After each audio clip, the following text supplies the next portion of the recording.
everybody? Sup, bitches, whatever you want to say to open a debate match here at Multiplex. Welcome to Fanzone. Oh my god, it's the first episode. It's the first one of the new Debate League Fanzone here at Multiplex. We have combined what Nerdgasm was of geek debate and have infused some movie war zone, regular movie trivia, movie stuff into the debate. I'm very excited.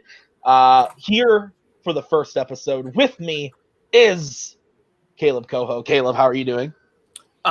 First of all, sup, bitches. I'm excited. Fanzone's here, baby. It's good to be here. I have no idea how this is gonna go. I have no idea what it's gonna look like to watch people fight about movies that aren't fandom, and I am wildly unqualified to be here. But I'm here anyway, and I'm excited to judge. Yes. Okay, and third on the judge's desk, Doug Castle. Doug, how are you doing? I guess our new slogan is "Sup, bitches." Sup, bitches. I'm doing good. I'm excited. This should be a lot of fun. We got quite the debaters here. They debated in other leagues, and it's exciting to see what they can do in the new fan zone. I'm excited what this is gonna do. It's gonna I think invite a lot of people in that kind of held off from debating because it was strictly fandom. So it's going to be exciting to see. Yeah, no, 100% agree. And that is the gist of it.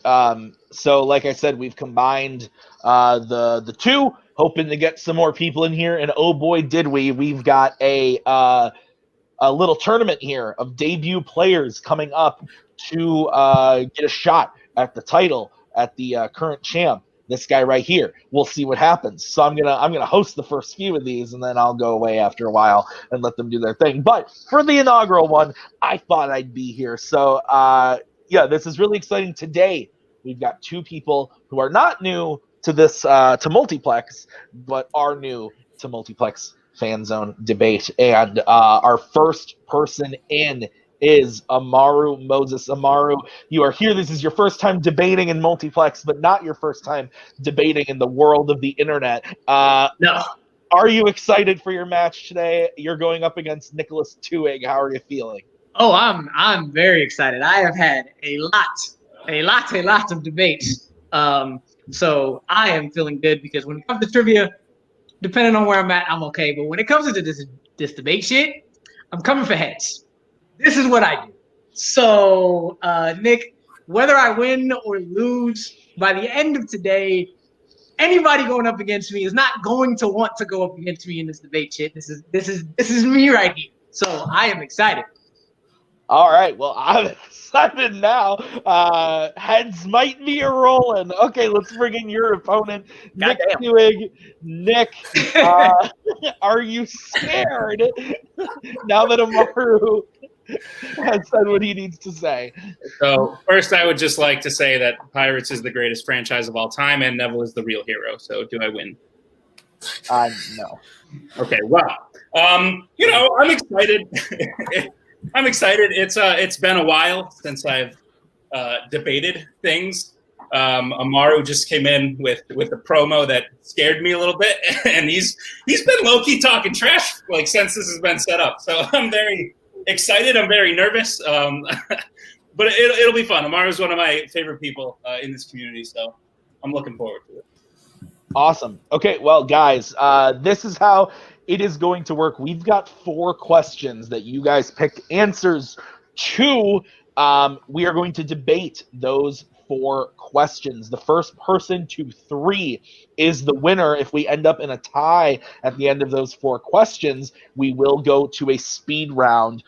You each get a minute to open your argument, and then 5 minutes of free form, and then 1 minute to close your arguments. We are going to get into it right away with the first category, which is a category Twohig draft, Marvel. This is a fandom category. And the question is, most disappointing Marvel or MCU movie. We are going to start off with Mr. Twohig. You have 1 minute to start, or 1 minute to open your argument when you start talking. Hello. 2015 was a rough year in the life of Nicholas Twohig. Lot of things going wrong. A lot of movies that I was looking forward to that wound up not really holding up as I thought they would. So my pick for this answer is by far not only the most disappointing, but it's by far the worst Marvel movie, and that is Fantastic Four. Babies, 2015's Fantastic Four by Josh Trank. It goes by so many names because it is so infamous. Now, I think disappointing is an interesting term to use for this question. I think it's important to sort of define what we mean by disappointing. I don't think disappointing just means it was disappointing at its release. I think it has to hold up today as being the most disappointing. And I think throughout my argument, I will show you why Fantastic Four is not only the most disappointing when it came out, but it's also today the most disappointing Marvel/MCU movie. And Maru's choice is terrible. Time. Oops, didn't mean to take myself out. Okay, Amaru, it is now your turn. You have 1 minute to open your argument when you start talking.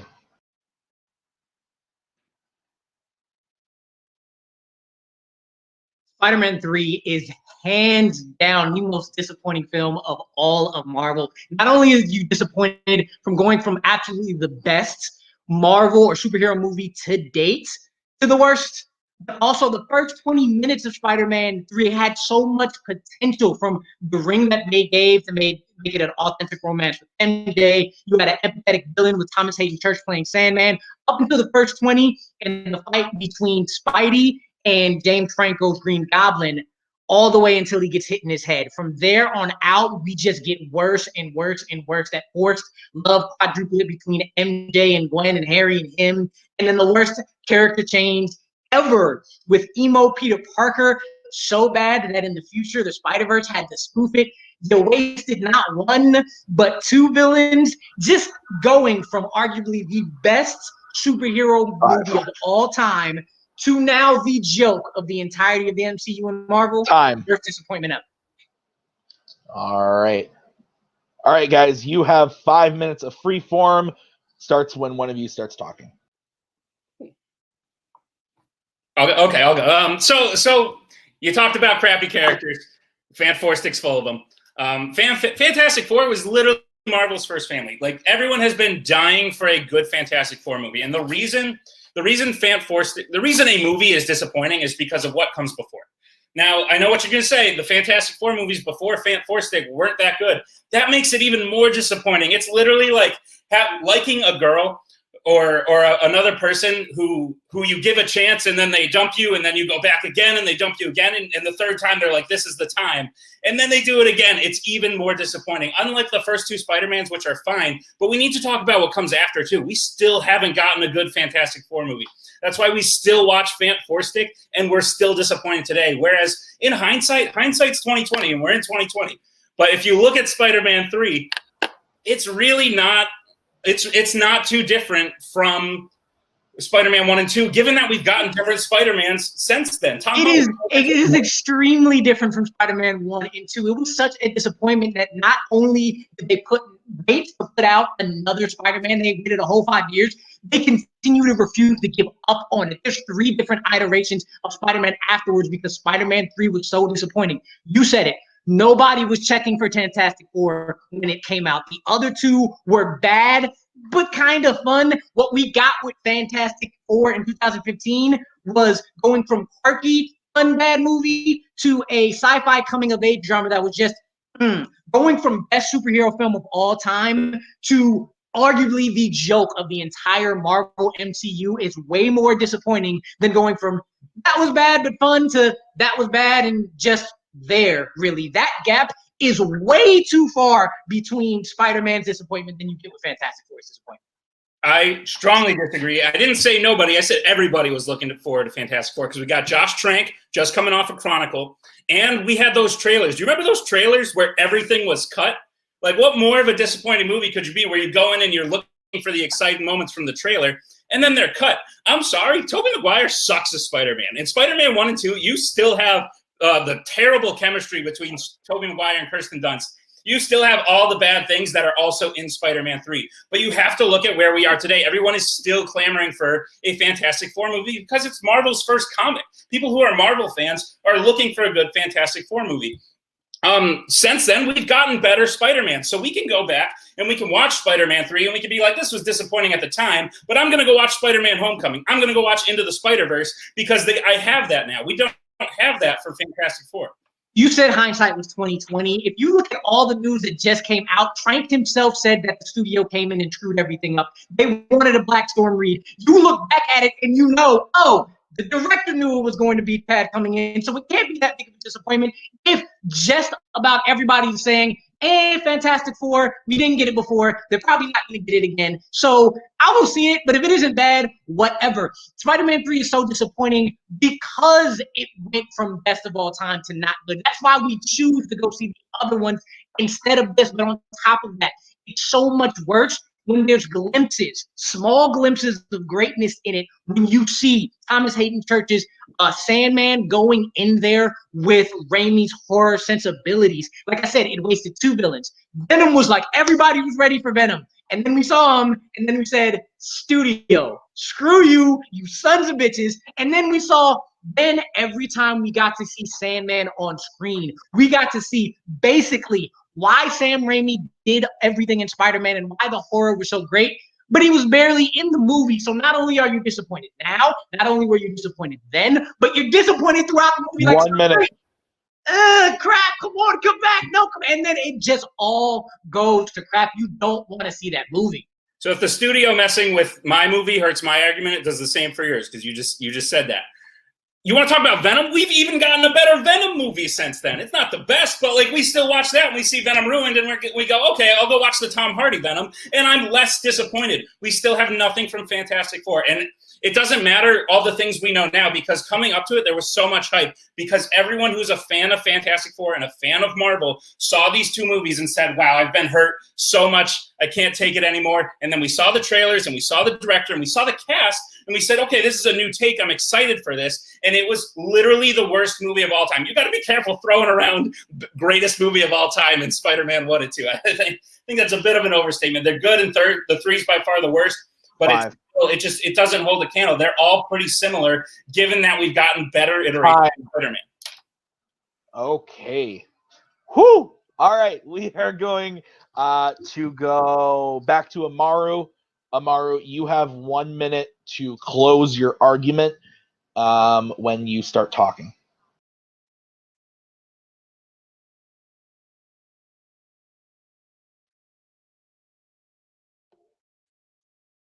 You go watch almost every single other Spider-Man because of how bad Spider-Man 3 is. You don't want to go back to Spider-Man 3 because of how much you remember, oh my gosh, at the time, Spider-Man 2 was the greatest comic book movie at that time, to arguably the joke. It is literally the joke of all of Marvel and MCU. We got into the Spider-Verse joke. You get emo Peter Parker making a horrible Tobey Maguire who was not great. Even worse, which was thought impossible. When you go to Fantastic Four, you talked about new takes. We weren't looking for it before. You're taking risks. Risks mean you go into it and saying, I hope this is good, but you know what? Because I got them bad before, maybe I get them bad again. They don't know what they're doing, and we have not really seen it. We were waiting for the MCU to do something, and everybody's like, if MCU doesn't have it, Marvel probably won't do anything with it. So I'm okay because I'm not checking for it at the time. From Spider-Man 2 time. Okay.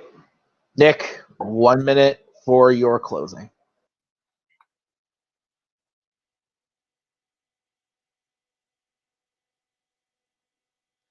You say you go back to other Spider-Mans because of how bad Spider-Man 3 is. Spider-Man 3 is really bad. Don't get me wrong. But you go back to the first 2 Fantastic Fours because of how bad Fant Four Stick is. That's how bad of a movie it is. You have terrible chemistry between the 4 main actors. You have the worst line at the end when he's like, it's fantastic. It sounds fantastic. What should we name our team?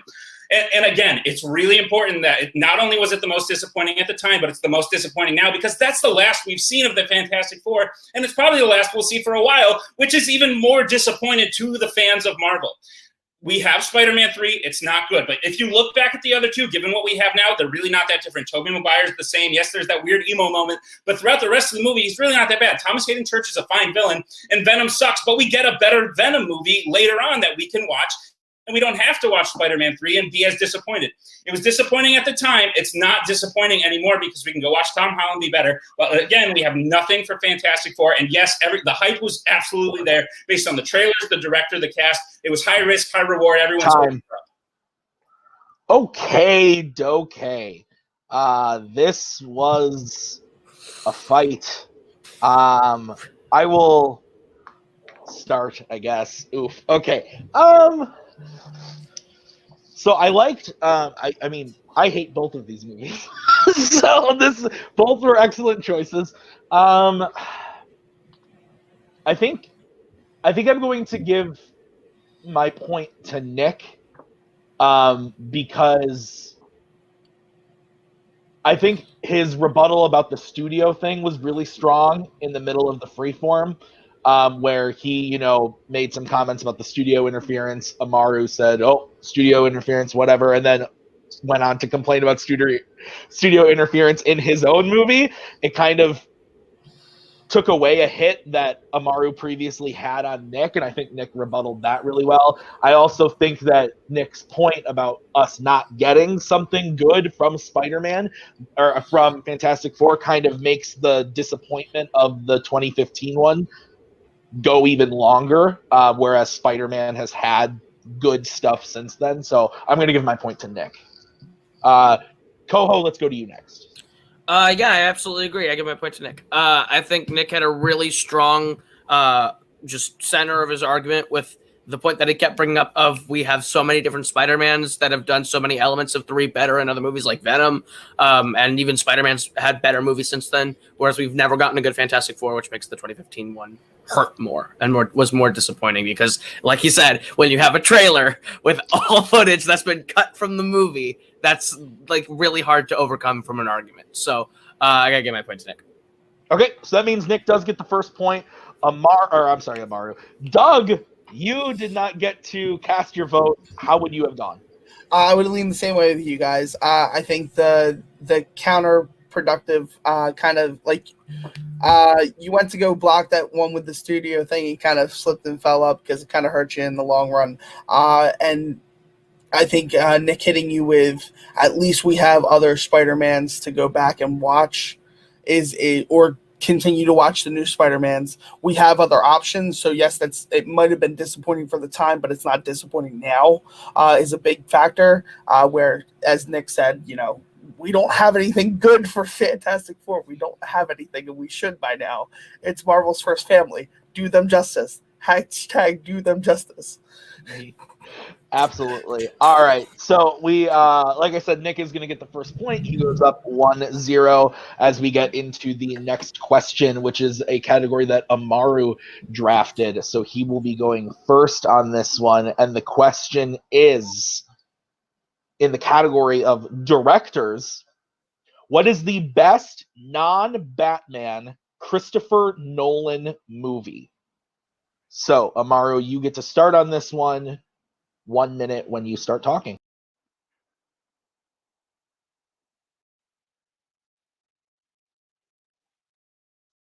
The Prestige is Christopher Nolan's masterpiece for 2 reasons. First and foremost is because he takes his fractured storytelling and unique narratives and perfects it with Cutter at the beginning, giving you the 3 steps of magic tricks and showing that is what the movie is in itself. You take The Pledge, the ordinary rivalry between 2 men, and then you get the turn, taking that ordinary rivalry and going through the extraordinary lengths of how they want to do the transported man, but also the lengths they'll go to maim, hurt, and destroy the other's career. But it's the Prestige. It's when the other foot finally drops that your mind is blown, mostly because you are given all of the answers throughout the film. Valen and Borden are clearly played by Christian Bale, so you know what his tricks are. And you saw that Tesla's machine made duplicates, so you knew Angier's tricks were going to involve that. And just like at the beginning, where Cutter says the magic trick at the end, and it shows you what the movie is, he also finishes the movie with his perfect Michael Caine line, "You want to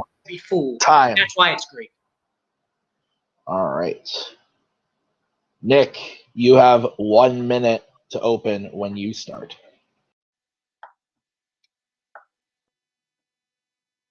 Christopher Nolan's best movie by far is Inception. The reason Inception is better than all his other movies is it's a complete puzzle, and it makes a beautiful picture. I'll explain what I mean by puzzles, because I think Amaru's choice is actually missing a few pieces, so it's not a complete puzzle. It has the best performances, it has the most likable characters, and it has the best visuals, and it has the most unique, tight storytelling. And I say unique because we've never seen anything like the concept that Inception introduces, and it's the most interesting. It's a heist movie, and it's a good crime movie as well. It's got so many different layers, and I just think it's a lot better than The Prestige, and I'll get more into it in the other round. Okay, Nick giving up about 15 seconds there, but we will bring in Amaru. You guys have 5 minutes. Remember, give and take back and forth. Through the 5 minutes, we start when one of you starts talking. Okay, so the second reason that it's that The Prestige is so much better than everything else that Nolan has done is not only does it perfect in that his puzzle pieces and his fractured storylines, but he also gives his characters depth, emotion, and stakes that allow you to connect them while you're following along, something that most of his other movies, especially Inception, does not do. You care about when Angier's wife dies. You care about Gordon and his daughter. You care about Sarah's suicide. You care about Fallon ultimately taking the fall. You care about those because all of the performances emote so much emotion and a range of emotion from everybody, not just likability and not just something else that another one of your characters has that shows nobody in Inception really connect to as an overall complete person. They're just singular characters that don't give you much past what they give you initially. So I'd love for you to explain the depth you're talking about in Gordon and Angier later, because I don't see it. They're just two straight-faced guys. I don't care when their wife dies at the beginning. I mean, I care because I don't want anyone's wife to die, but I don't care because I don't know who they are as characters yet. The fact is, it's good performances, but they're very thin-level characters. I know nothing about them. You say there's nothing to grasp onto in Inception. Look at Cobb. We get to know Cobb as a character, and then we get to know why he is the way he is. It's because he's trying to get back to his children after his wife committed suicide, after he lived in this fantastical world created by Christopher Nolan for so long that he didn't know what was real and what was fake. And that's the brilliance about Inception. It's the brilliance about all Nolan's movies. I think it's the strongest in Inception, when what's below the surface is what he's trying to tell you. And it's scary to question your own reality, beyond dreams. But it's is this really going on? We're living in a time like that right now. And it's really interesting. What sucks about The Prestige is I'm not 9 anymore. So I don't need the foreshadowing at the beginning of The Prestige that's here's part 1 of the movie, here's part 2 of the movie, and guess what? I'm going to tell you what part 3 is too. I don't need to know. It sets it up too big, and it doesn't live up to it. And it lives up to it perfectly because of the setup and the ending and those 2 bookends telling you exactly what you just saw and why you loved it, even though it was given to you. In terms of Inception, so first of all, the closest thing you get to some kind of connection is to Ariadne, and she's not there. She's only there used to take care of Dom's problems. You talked about Dom, and you talked about the connection you get with him. He is too split between the job, and the only thing you may connect with a little bit is his fight with Maul. But you don't get a complete connection because what Maul is not the complete representation of who he knew as a wife. She is an exaggerated version of Maul. He said it himself, you are a shade, all your perfections, all your imperfections. It's too extreme. So all you really do is end up really angry and mad at Maul, and all you do is really think about how is Dom going to solve this while trying to fight her, because you only get to be angry at Maul and then like Eames and then like Arthur. You don't have a range within everybody else. You just get a shade of all of that while everything is focused on the story and the puzzle, which is amazing, but so is Prestige's, and then you have the depth out. So Maul is a perfect example of what Christopher Nolan's best at. She's a metaphor. She's a metaphor for someone who you think you know, but you don't actually know, which is the whole point of the movie, is what is your reality? The whole point of The Prestige is there is none. And here's the pieces that are missing. it is very convenient that every person on the planet has a lookalike, has someone who looks exactly like them. It's very convenient that for some reason a Tesla coil makes a copy of you. I'm sorry, Inception is a stretch, but it makes sense in the world that's set up. That's why it's more tight and it's more unique. The Prestige breaks its own rules at times, and it makes me confused why I'm watching it. 1 minute. So again, it's based on the fact that it's a magic trick, and everything there is you want to be fooled. So it quote unquote doesn't make sense because you don't want it to make sense. You want it to amaze you. That's what magic tricks do. They make you find something ordinary, make it extraordinary, and when you bring it back, you bring back all the answers. Is like, oh, that doesn't seem like it should work, but I don't care because I want to be fooled as a magic trick. That story connects to everything. You asked about the death. Angier with his wife is absolutely amazing for the 10-minute show they did on there. Christian Bale with his daughter as Borden, the dichotomy he had with Fallon when he thought Fallon was dead, where the last scene where he had to watch his brother go take the fall for him, and all of that, you connect so much with all of that, and especially just the performances in general. Hugh Jackman does so well as Root. You don't realize it's Hugh Jackman. It's the connection and Time. it's basis. Okay. So, Nick, you will now get 1 minute to close your argument when you start.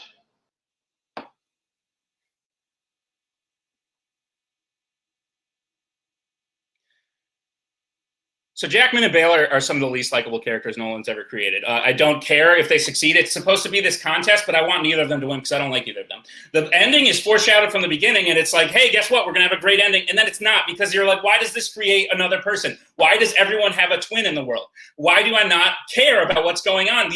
Their wives are dying, but I don't care. Inception's a lot better because it has a message, and it gets the message across better, and it has the greatest ending. The greatest ending when the top is spinning, which really seals the deal as to whether or not we know if we're in our true reality or not. Are we lying to ourselves? That is what he's trying to get across, is humans' tendency to lie to themselves. That's what Maul represents. Maul, his wife is gone, but in Inception, in his own mind, that's what Inception is he's created this person of who she used to be, who she was, a shadow. That happens in real life. That happens with things in real life. That happens with events. We tell ourselves that there's something that they're not, and they trick them. Therefore, Inception has something to say. Prestige says magic's good, and then it takes shortcuts by making things that don't make sense. All right, Amaru, 1 minute to close your argument.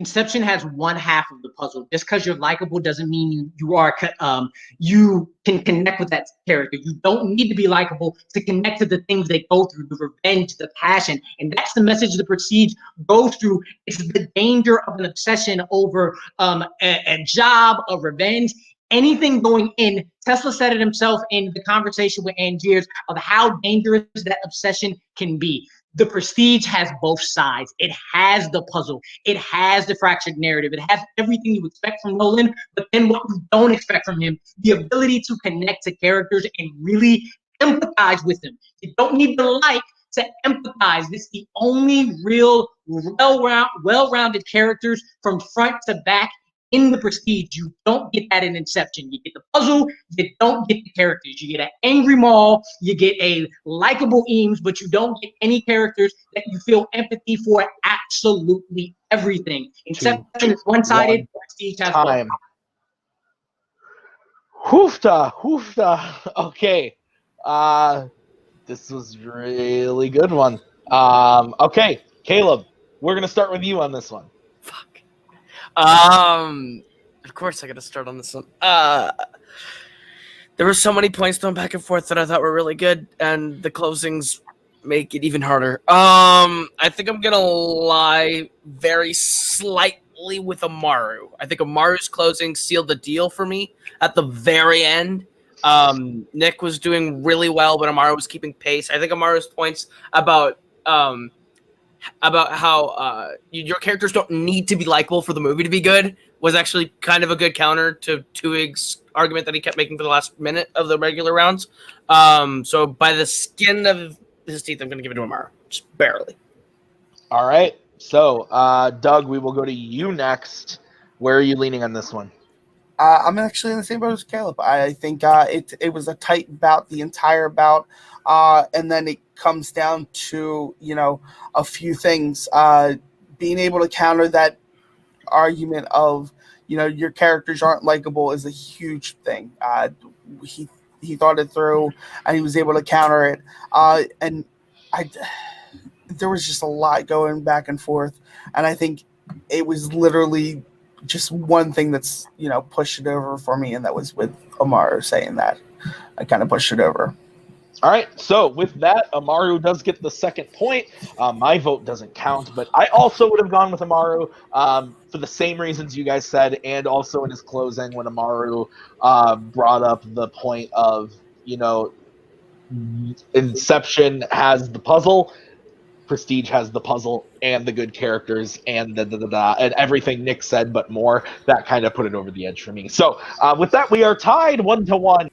Okay, so we are going to move on to the third question, which is in the category of crime movies. This was drafted by Mr. Twohig, so he will open the argument. And the question is, what is the best crime film of the 21st century? Nick, like I said, you are opening it. You get 1 minute when you start. That guy, by far the greatest 21st century crime movie. Let's stop. Hang on. Cannot understand a word you are saying. I don't know if it's just me. Hello? No, I can't hear him either. I don't know why. We can hear you. It just sounds really muffled, like your mic, like you're not reaching your microphone. Hello? There That's you go. better. That's weird because I didn't do anything. So That was really weird. Yeah, I was like, I don't know what he's saying. Okay, all right, sorry. So we'll start your time over. So thank you. Okay.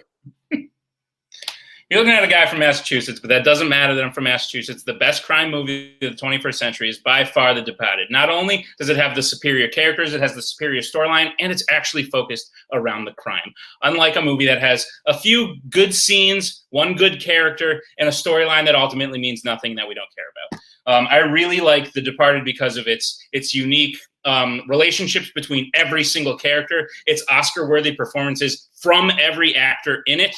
And I like it because it twists at the end. It goes where you doesn't think it's going to go, and it's surprising every time you see it, and every time you rewatch it. It's a very long movie, but it goes by like that. Unlike my opponent's choice, which is a movie and goes by like a very long movie. I will leave the rest of my barbs for the main round.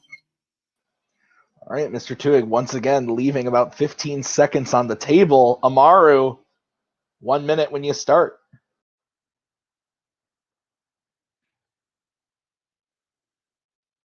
There are certain films that you consider mood movies. You got to be in the mood to watch it because maybe it's too long or maybe too slow. And No Country for Old Men is by far the best crime movie and best mood movie that you have ever seen from start to finish. Every time you think maybe it's getting a little too weird and OND and will slow down, nope, it brings you right back from the start. It's carried by arguably the greatest villain ever in Anton Chigurh.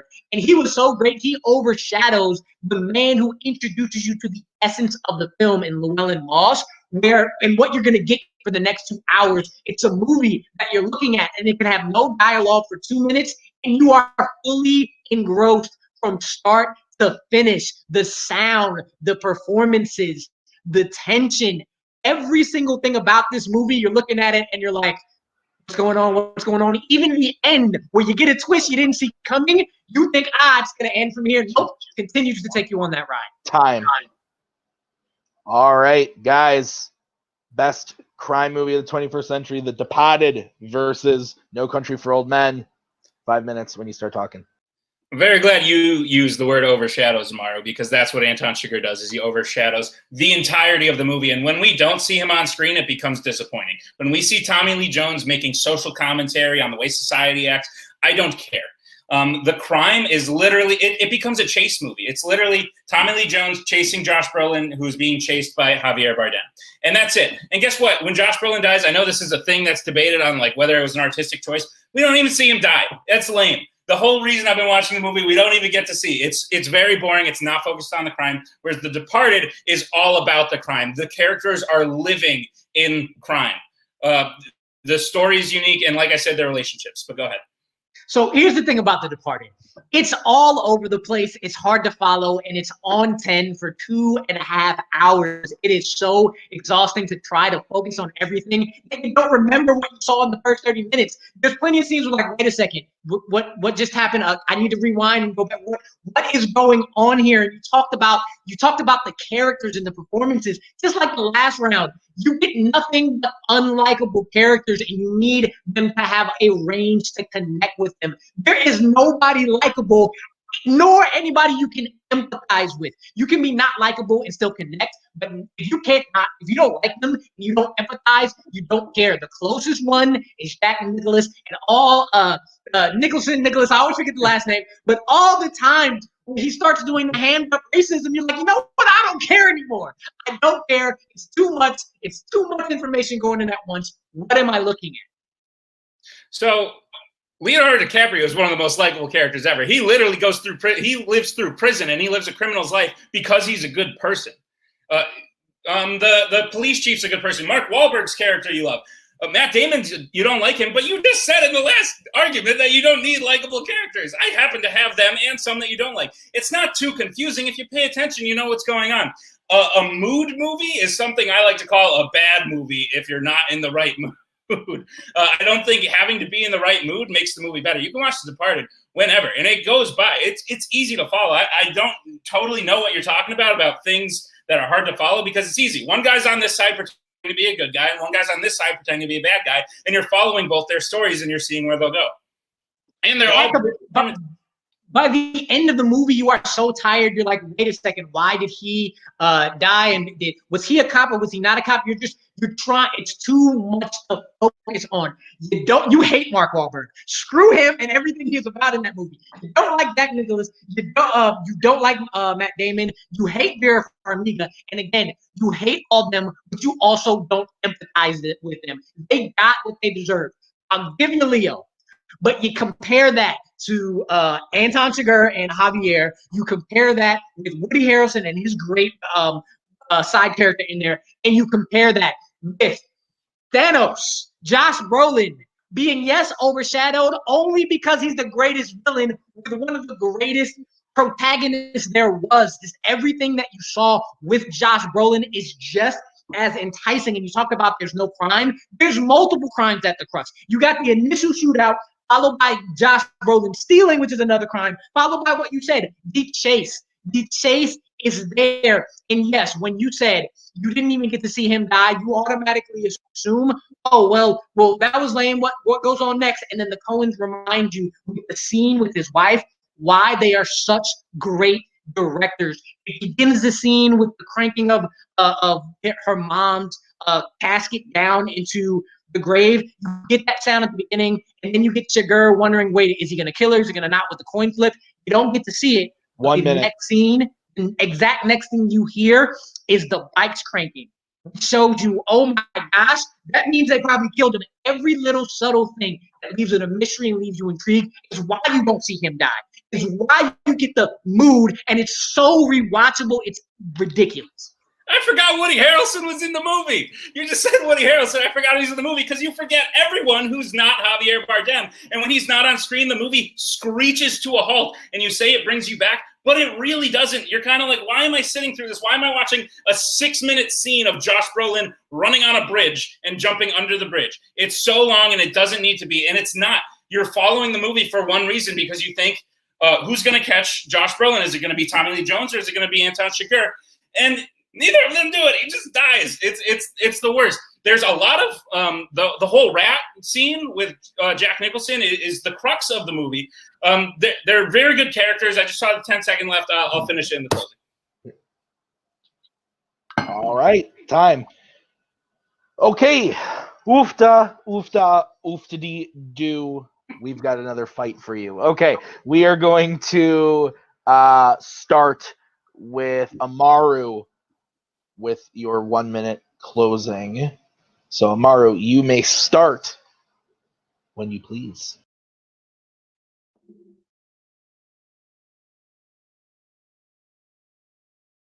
the reason No Country for Old Men is such a great crime film is because you look at it and you expect to be like, okay, I don't want to watch this 6 minutes of walking over bridge, which is definitely an exaggeration, but you do. You are transfixed by everything. You ask, who's going to catch him? And then when you think, man, they screwed it up when they killed Josh Brolin, immediately they don't screw it up. They show you why they're amazing directors. They show you why this is such a brilliant crime film. When you watch The Departed, you are 2.5 hours of exhausting and being annoyed. Screw you, Mark Wahlberg's character. Screw you, Jack Nicholson's character. Vera, you thought, nope, screw you too. Screw you, Matt Damon. And the only likable character that has some empathy, he dies. And he doesn't even get killed by Matt Damon. He gets killed by James Dale's character, who I just saw in Iron Man 3. That's why I remember his name. It's just like, come on, man. Time. Sorry. Oh, that was funny. Okay, Nick, 1 minute to close your argument when you start talking.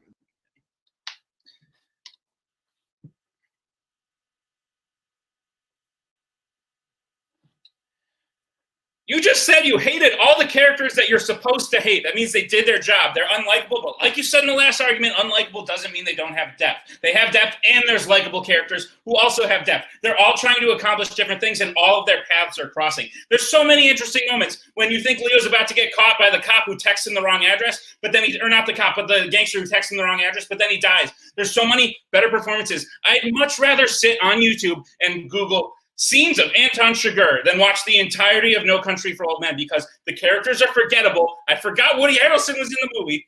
Tommy Lee Jones is the only one you kind of remember, and Josh Brolin dies out of nowhere. It's not interesting to watch. It's not even about the crime. What's cool about The Departed is the city of Boston becomes its own character. That's how good the character work is in The Departed. It's easy to follow if you sit and watch. I don't know what you're talking about. You can say screw all these characters, but you're not supposed to like Matt Damon. You're not supposed to like Jack Nicholson. You're supposed to follow their stories, and it's interesting when the twist actually happens, unlike No Country for Old Men when you're disappointed. Strike those last 2 seconds, judges. Okay. This was another good zone, part of Fanzone question. Reminded me of an argument I forgot to say. Damn. All right. Doug, we are starting with you on this one. Where are you leaning? All right. So, Amaru, as hard as you tried, I think Nick's biggest hit against you is Chigurh is the movie. When he's not on the film, it gets to a screeching halt. And you tried your best to counter that. But I think, and then your argument about, it's hard to watch Nick hit you back even harder with a counter hit. So I got to give my point to Nick for those kind of 2 big moments. Okay.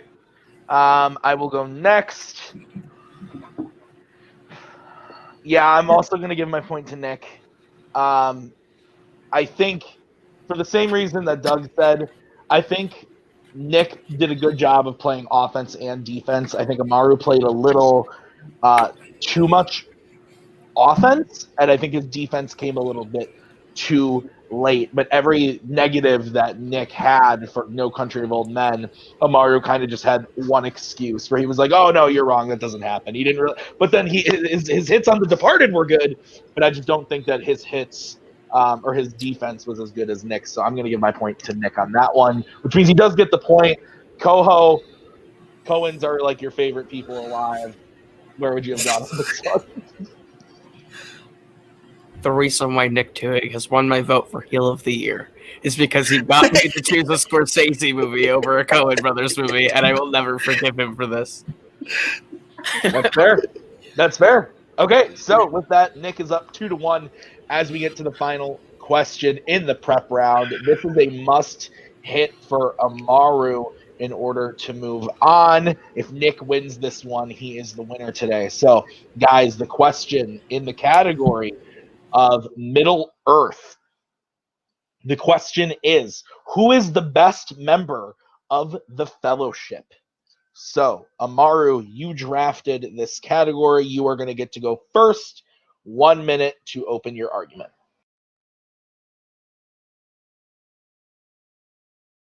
every single member of the Fellowship is great in some way or another, but there's only one member of the Fellowship that has everything you want to possess, and that is Aragorn. He rescues, he leads, he rallies, he protects, he inspires, he pushes through difficulty, he respects others, his relationships help more, he has diplomacy, he steps up from his own past faults, he's humble. He is the first one after Gandalf, who is already on it, to volunteer.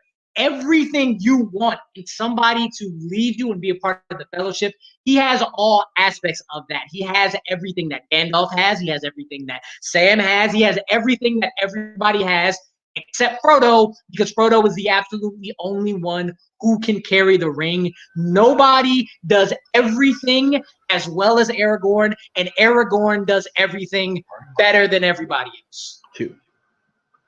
Time. Okay. Keeping it nice there. Nick, you now have a minute. Who is the best member of the Fellowship? Every member of the Fellowship is amazing, except Frodo. But the best member by far is the one who you said came before Aragorn. It's Gandalf. Gandalf does everything better than everyone else. Gandalf sacrifices. He protects. Aragorn never would have gotten the will to become the king if Gandalf hadn't willed him onto it. He would have just stayed a ranger forever. Gandalf is the most powerful. He's the most useful in battle. He saves everyone at Helm's Deep. Not only when the Fellowship is formed, which, by the way, it's formed by Gandalf and Elrond, but Gandalf is the first.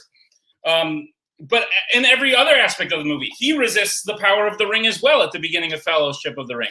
He is the one with the strongest character. He, in the Hobbit movies, even says how why do you choose hobbits? The greatest thing about hobbits is the simple things. Sauron underestimates the simple things. He defeats the Balrog. He sacrifices himself for the good of the Fellowship so the Fellowship can succeed.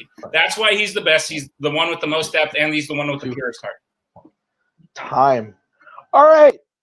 This is going to be a good one. I can tell already. 5 minutes, Gandalf versus Aragorn. Let's do it. Nick, Gandalf could not have given Aragorn the will to do what he needed to do because Gandalf is not there. He disappears all the time. And every time he disappears, whether his fault or own, who is there to pick up the pieces? It's Aragorn. Let's start with when he gets caught by Saruman. Who's there at the Prancing Pony to get them through? Aragorn. Who's there at Weathertop to save them? Aragorn. When Gandalf falls at Khazad-dûm, which I do believe that if Aragorn and Legolas together would have done something, they might have been able to defeat him because you forget that Aragorn also has some magician's blood or some blood in him when he scares the crap out of Sauron with the Palantir inside of him. But when he falls, who's the one that has the strength to say, nah, fam, we need to get up and we need to go now. When he leaves, able to keep the Battle of Helm's Deep going for Gandalf to come back. Aragorn, when he leaves to Minas Tirith, who is at the other end to tell him, the fires are lit. It's Aragorn. Aragorn is always there, and on top of that, they would not have won the Pelennor Fields battle without him being the king and getting the dead men to come. Gandalf's gone. Aragorn is always there. Aragorn's good, but Gandalf's not always gone. What are you talking about? He dies for the good of the Fellowship. What greater noble sacrifice can you have? That's great that Aragorn's there to take Gandalf's place, but guess what? When you have to take someone's place, that usually means they were the better person. So you can say Aragorn has some magician blood in him. Gandalf's a magician. Not only is he good with a sword like Aragorn, which is all Aragorn can do, by the way, but he's good with a sword and with his magic staff. He's the one who brings Theoden back. He's the one who gets Rohan on the same page, back on track. You're saying Gandalf does nothing because he's never there. When he's not with the Fellowship, he's off doing important things that wind up helping win battles. He's the one who goes and gathers the Rohirrim so that while Aragorn is doing a great job, I will give you that, of like holding Helm's Deep, Gandalf is the reason they win. Without Gandalf, nothing happens. Gandalf is the only one who, he progresses as a character. I won't say he's the only one. Aragorn does as well. He progresses as a character going from Gandalf the Grey to Gandalf the White. And he has moments where he shows that you don't have to be a king to be special. He's the whole reason why Frodo, who is a lame character, but he's the whole reason why the hobbits matter at all in those movies. He's the one who shows that you don't need the body of a fighter. You need the soul of a fighter, the soul of someone who just wants to do good. And that's why the Fellowship works at all, is because Gandalf is a part of it. You're right. You don't have to be a king to be special, and that's exactly why Aragorn is Strider for the majority of the first film. But on top of that, he is a king. He has all that special ability of men, of elves, and a bit of magician blood. If you go look back into the history of it, you talked about sacrifice. The sacrifice to take your small legion against the might of Mordor to clear the fields of Mordor for Frodo, that sacrifice. Aragorn is the key. He's the conversationist. He's the one that talks to Theoden to tell him, let's go out to the Horn of Helm Hammerhand. He's the one that does that after. He's the one that does that before, saying that Gondor needs to fight. Gandalf is the facilitator. Aragorn is everything because he facilitates, he leads, he inspires. Not only that, it's him. It's his relations that get Haldir here in to help with Helm's Deep. It's his relationship with Arwen in the movie that gets them to have Frodo get to Elrond to get saved.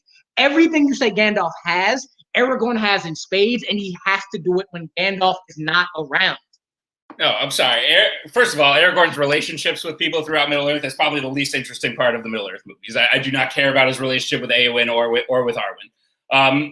The thing that you're saying he leads, just picture Gandalf on a white freaking horse leading the Rohirrim down into Helm's Deep. 1 minute. Gandalf does the same thing you just said about Aragorn, and he doesn't need to be a king. I get that Aragorn later becomes a king, but it's pretty convenient, and it makes you not as cool of a character. It's pretty convenient when you just so happen to have king's blood that you can go in and get the entire ghost army at your side. That's a little convenient, unlike Gandalf, who charges into battle with nothing but a staff and a sword. He's the one who takes down Grima Wormtongue. He's the one who gets Theoden back on track. He's the one who kills Lord Denethor. He makes things happen. And not only that, but he has a heart. He cares about the hobbits. He cares about the Fellowship. He cares about the good of Middle-earth. He is the whole reason the things get set off. He's the one who finds out that the ring is the one true ring. He is the one who starts everything and continues it. You say he's not there, but that's because he sacrificed himself for the good of the Fellowship. Aragorn never did that. You think at the end, he distracted everyone? Guess what? Gandalf was there too. Gandalf was doing that as well. Time. All right. Nick, you will get 1 minute to close your argument when you start talking.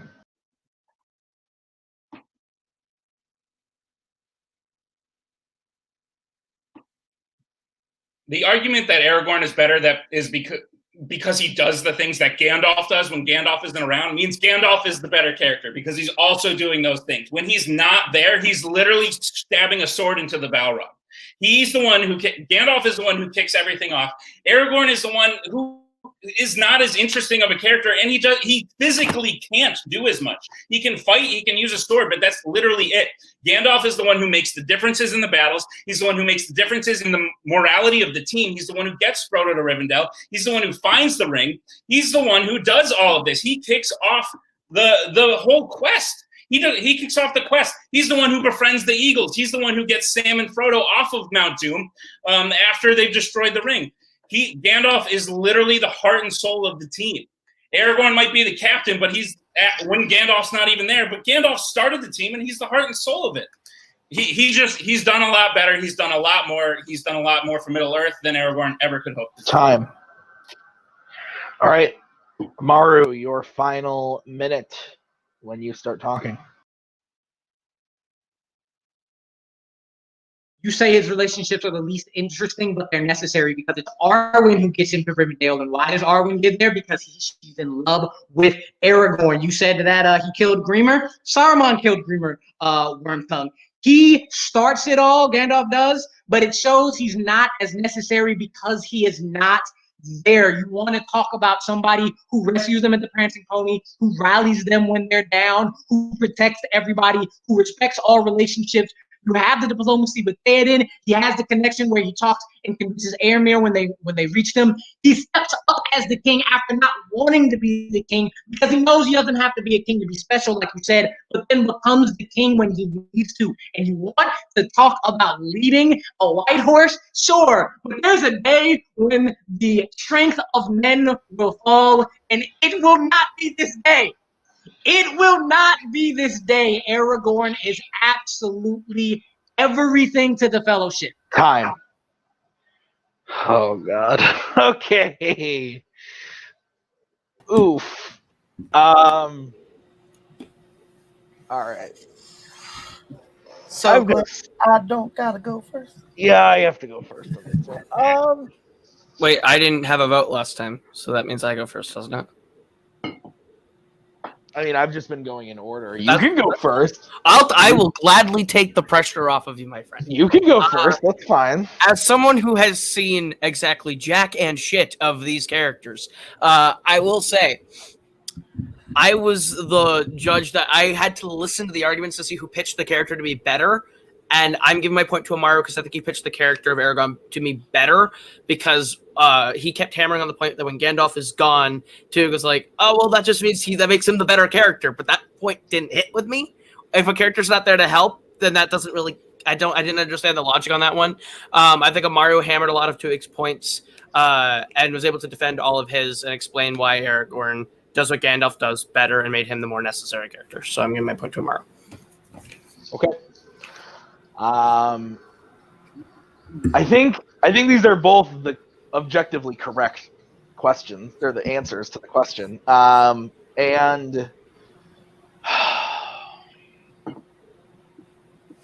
man, this one's tough. This is by far the closest one out of these four.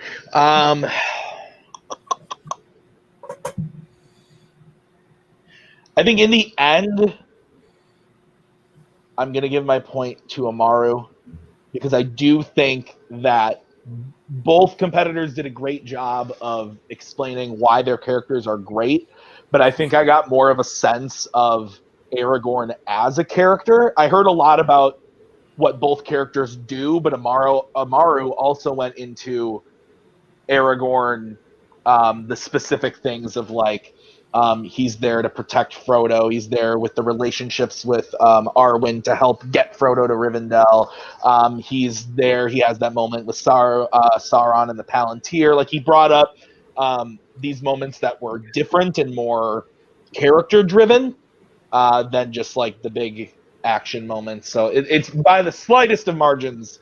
I'm going to give my point to Amaru. It was very, very close. And I think his closing really, really helped with that too. So that being said, we are tied 2-2. Doug, you didn't get to vote. Where are you leaning? I actually would have leaned with Amaru, even though both their answers are wrong. It's Samwise that is the best character because he carries fucking Frodo up a mountain and completes the fucking mission that the Fellowship was supposed to do. Anyway, I love Samwise. Samwise forever. But no, it was a great argument, guys. Either way, it's real close. But I think Amaru kind of pointed out the necessariness of Aragon.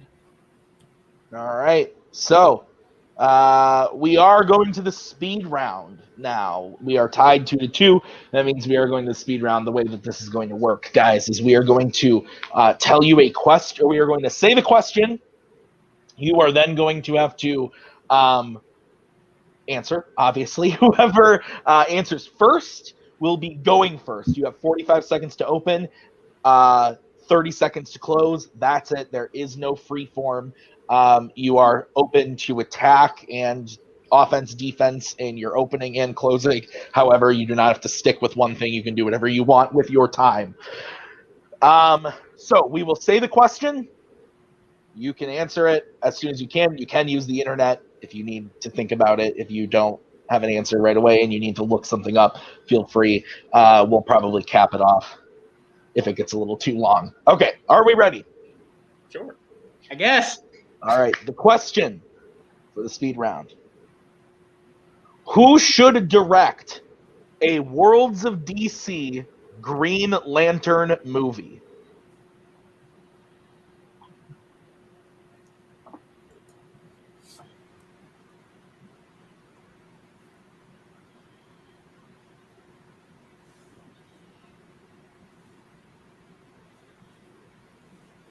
Christopher Nolan. All right, Amaru will be going first with Christopher Nolan.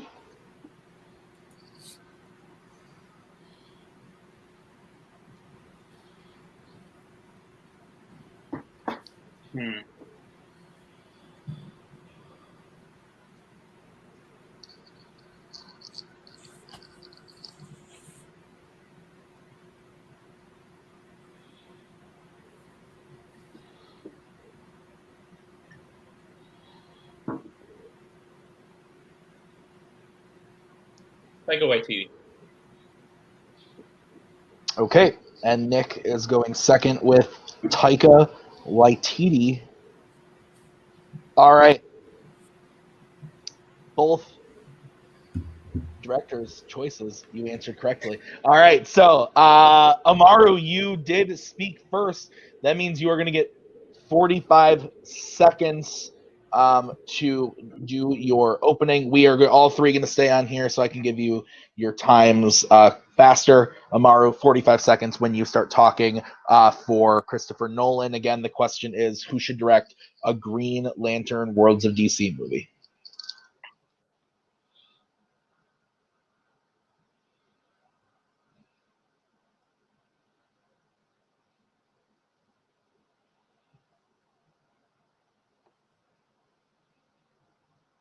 Christopher Nolan is prime for the imagination you need to really deliver the world of Green Lantern in any way you want. His ability to do structure with time or space or reality or anything he has shown he can do. He has shown he can do action. He has shown he has made the ability to make connection with characters. He can build a massive world and deliver on any theme. Inception had an amazing theme. Prestige had an amazing theme. Interstellar is undervalued for the character development that he's able to bring out while building a massive, complicated world. Green Lantern can be one of the most complicated DC characters ever, and there's no better director to hone that in character-wise and world-wise than Christopher Nolan. Time. All right, Nick, 45 seconds when you start. All Taika Waititi does is build worlds. Look at his movies. Look at What We Do in the Shadows. Look at Thor Ragnarok. All he's done is build worlds that make sense, and he's created unique characters. And I know what you're thinking. Okay, quirkiness doesn't really work for Green Lantern. It does for some, and it needs to for some. But he also makes Thor a badass at the end of Thor Ragnarok. He also makes really good characters like Hela, like Valkyrie. I'm telling you, Taika Waititi is the person for Green Lantern. And guess what? Worlds of DC, not just regular DC. Christopher Nolan and Worlds of DC do not mix, especially in the route they're going now with what we've seen from the past three in Aquaman, Shazam, and Birds of Prey. I swear, Taika Waititi is the person that will fit better into the Worlds of DC, especially on the route they're going. He's the one who will create characters not only that work within the movie itself, but within the greater Worlds of DC. Time. Amaru, 30 seconds when you start talking.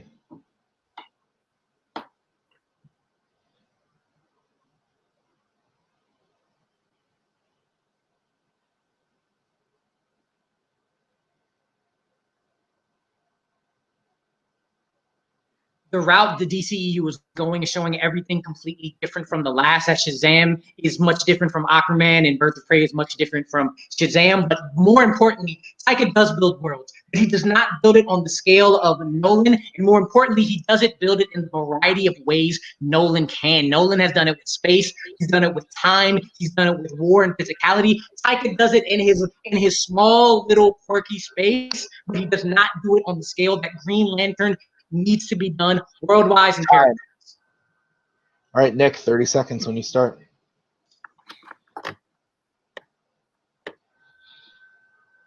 He absolutely does it on a bigger scale. For the Dark Knight trilogy, all Nolan did was build a city.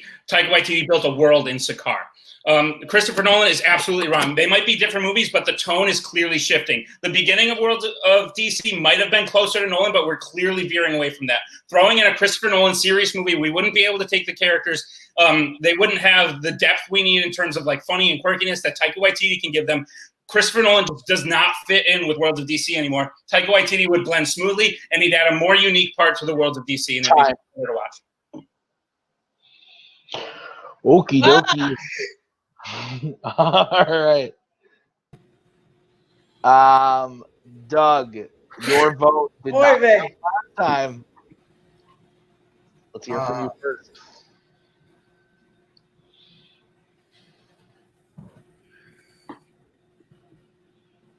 I gotta go with Nick. I think Nick's counterbalanced as Nolan. I think Nick's point that Nolan's used to in the DC of past being in that one world kind of aspect. And it's not where the DCEU's going. It's not what they're looking for right now. I think the inventiveness that Taika brings to the table that Nick was alluding to it won me over. Yeah, Nick's gonna get my point. I will go next. I think on paper, I like both of the pitches here. For me, when it came down to the punches and the defense, I agree with Doug. I'm going to give it to Nick because I think his point about Nolan not really fitting into where Worlds of DC is going was a big hit, and Amaru never really countered it to me. He might have just said like, "Oh yeah, no, it will," but like it didn't really. The counter wasn't there for me. I think Nick's point of Taika just being able to go smoothly into Worlds of DC was a big one for me. So with that, Nick gets the point. Coho, you did not get to vote. Where would you have gone? No one said Shane Black, and I'm disappointed. Lethal Weapon in space. That's what that needs to be. Anyway, but this was a great fight. I would have also gone Nick. Nick nailed the part of the Worlds of DC segment and brought in that part of the argument where if this has just been regular DC, I think Amaru would have been able to walk away with this with the Nolan pick. But because Twohig had the framework of the Worlds of DC part of the question, he was able to really hit home the point that wouldn't work anymore. And I thought that was a really, really smart and clever argument. So Nick gets the point. Okay, so with that, your winner of the inaugural Fanzone match is Nick Twohig with a score of 3-2. Nick, we will start off with you. You have won the first Fanzone match. At the beginning of this match, you seemed a little nervous. How are you feeling now? Absolutely. Throughout the match, I was a little nervous. Amaru is the real deal. I feel very lucky and thankful to have come away with the win today. He definitely had me on my heels at many moments throughout the arguments, and I think anyone who plays Amaru in the future should be just as nervous as I was today. But I'm glad I won. I was confident in many of my picks, and I hope I did Cody proud.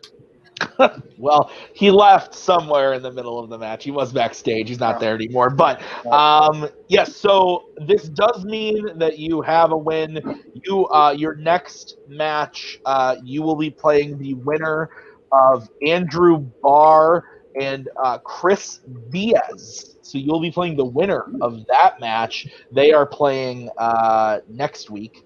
Or 2 weeks from now. I'm sorry. How are you feeling about that?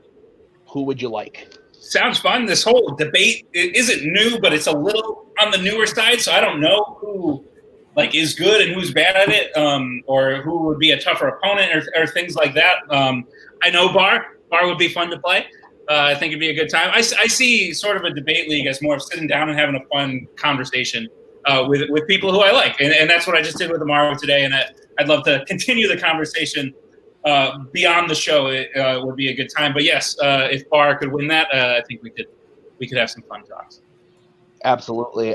So we will move over to Amaru. Amaru, you fought your hardest. You guys both. I mean, we went to the speed round. It doesn't always happen, so you can definitely say that you went to the end. You fought your hardest. How are you feeling about the match overall today? Feeling all right. I still stand by my statement that this is where I flourish. And when you said Twohig was my first opponent, that's why I asked him to throw the match so I could just get the win, because I knew if he was my first opponent, then I was up for an extreme battle. But I do believe I proved that whether because after losing that first round, I was like, don't tell me I'm about to go 3-0-3 after talking all that mess.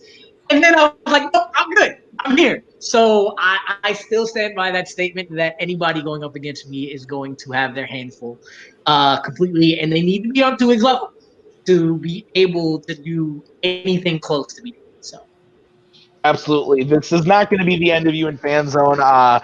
Obviously, we have other things to do, so we probably won't see you back until next season, but you will have a match very early next season. I'm excited to see you back because you played really, really great today. You scared me, and that's a good thing, I think, when you can scare the current champion of the league. That's a good thing. So, Amaru, we will definitely be seeing you back. Let's go over to the judges. Caleb, interesting thing today.